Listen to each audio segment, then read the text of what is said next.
I want to thank Blair for that wonderful introduction. None of it was true. And anything you've heard about it is probably slightly exaggerated, good and bad. But I've had a great time with your kids. They are awesome. He told me I was going to have 120 8th graders, 7th and 8th graders, for 6.5 hours. And I was like, I don't know if I can do that or not. You know, getting on up there in my age a little bit. But it was so easy, and they worked so hard to the very last second yesterday. Of course, came back today. They recovered in 2 seconds, not me so much, but then. Had a great time. That was the square of the bulls. Did you feel the bullfight in that one? We talked about the bullfight a little bit yesterday. I think they started putting a little more passion. I like that. A really cool little march. So we're going to play some Spanish music today. We're going to play the last number is going to be by a Russian composer. And the third number is going to be based on 2 Chinese folk tunes. So we're kind of getting around the world a little bit. But this next song is definitely American. Because I wrote it, and I was born in America. Some of the band directors asked me if I would compose a piece for the all-county band. So this is the first time this piece has ever been performed. And it's, I guess we call it the world premiere. So I'm really excited. Now, Mr. Smith kept telling me, these kids start band in the 7th grade, so they've only been playing for a year and a half. And so I started off pretty simple, and then I got excited, and I wrote it a little bit too hard. It's really a grade 3, which would be perfect if you've been playing the horn for over 3 years. Well, they've got a 1.5 years, so they're a little, it's a little bit tough for us. And I told them if we have to stop and start again, we just will. And it's my fault, because I wrote it a little bit tough. But you know what? They went after it. They did play really well yesterday. They played it really well today. And they're going to play it really well here in just a minute. This was originally called Rocky River Celebration. And when I sent it to my publisher to get it published, he said, I just got a piece yesterday called Rocky River Celebration. That's kind of weird. So I had to change the title. And it's going to come out in May, published as Whitewater Run. So it's the same idea of the river. And I think you're going to hear some of the Whitewater stuff. And you'll hear where the river slows down a little bit. So I hope you enjoy this. We've had a good time working on it. Whitewater Run, the world premiere of the world.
That took some energy.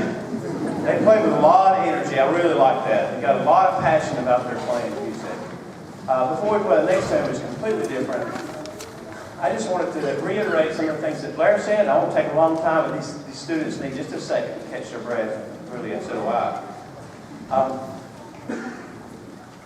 I've done these clinics, these clinic types of things, a lot of places. In October, I was in Wisconsin. I've been in Arizona, Tennessee, all the states close here. I mean, you go everywhere, you find all different things happening with band programs.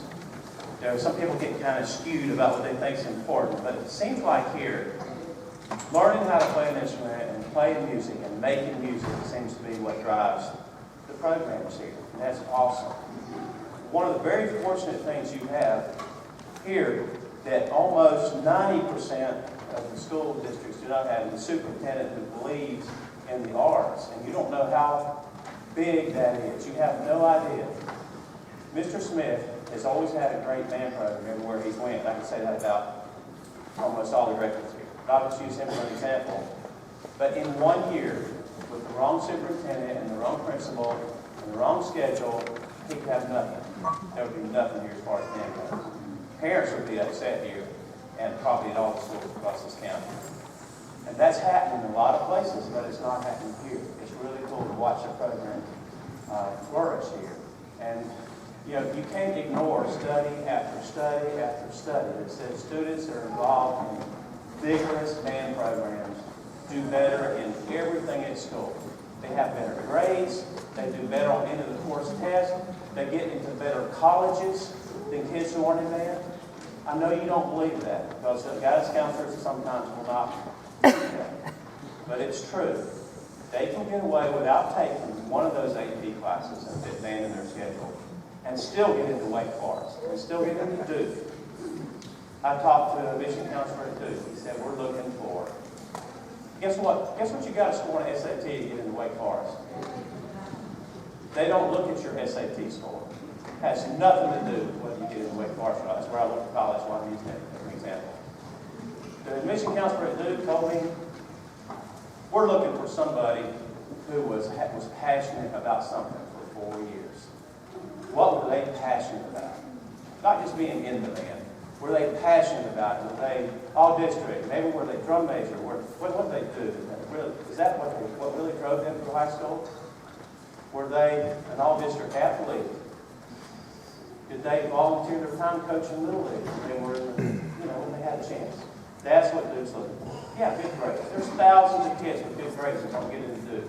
There's thousands of kids that have the very best, took the very top AP class every year that don't get into Duke University. I'm thinking it's one of the higher academic universities in our state. Same for Chapel Hill.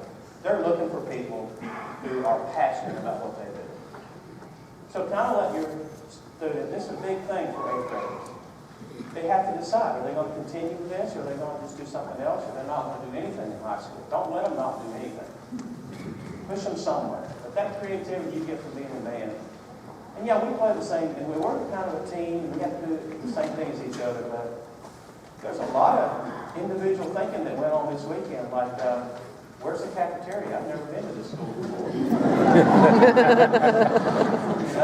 Am I going to get pepperoni or cheese pizza? Geez, nobody's ever really given me that choice before. I've got to decide these things. And next year it's going to be on the bus, and I got to take care of that $10 my mom gave me because I'm going to 2 different contests, and I got to eat lunch and supper. I mean, there's things that happen in band, even outside of music, but even without that, the music is the most important thing that we can teach them. Not getting trophies or contest or any kind of stuff. Music is the most important thing we can teach them in the band. And that's happening here. You're so lucky. So lucky to have Dr. Shepard, and you're so lucky to have these directors. And I don't say that hardly anywhere else in the Hall County Band, because there's always 4 or 5 slackers that you don't want to pat on the back. You don't have that. You don't have that. All right, I think they've caught their breath. This is completely different. This is based on 2 Chinese folk songs. You'll hear the difference. Let's see. Hope you enjoy this. It's called 2 Chinese folk songs.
I do want to thank very quickly Blair Smith for taking care of this all this week. It's the most organized all county I've ever been a part of.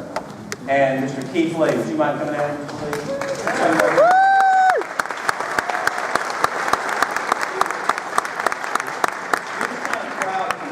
He really made things happen, and he can do that. He's awesome. He's in the Army or something. So. Kelly Buck, who is his student teacher, also stayed in the rehearsal the whole time helping with the percussion. They've done an outstanding job, so thank you for that. It's our last number by Russian composer, but with a decidedly American twist.